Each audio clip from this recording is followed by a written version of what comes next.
เสียงคืนบ้านแดนคนหานคืนแผ่นดินไทยโอ้อัตเปิดเจ้าคือมณีเม็ดงาม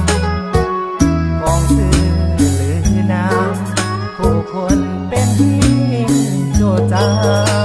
ำถนนคงอาทุกรุ่นเว้าเรื่องการนำภาษาห่วมกันสร้างท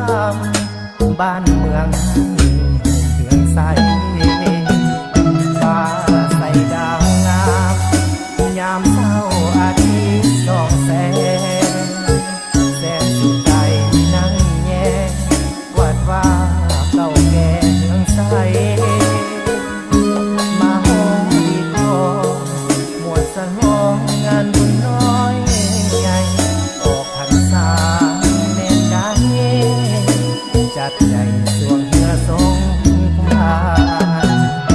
น้ำเสกขมานอยู่คู่ประสานั้นมาอาตะปือนี้นาอุดมข้าวป่าอาหารลานบอดท่องเที่ยวล้วนแต่สวยงามเมืองบานส่งคำก้าวขาน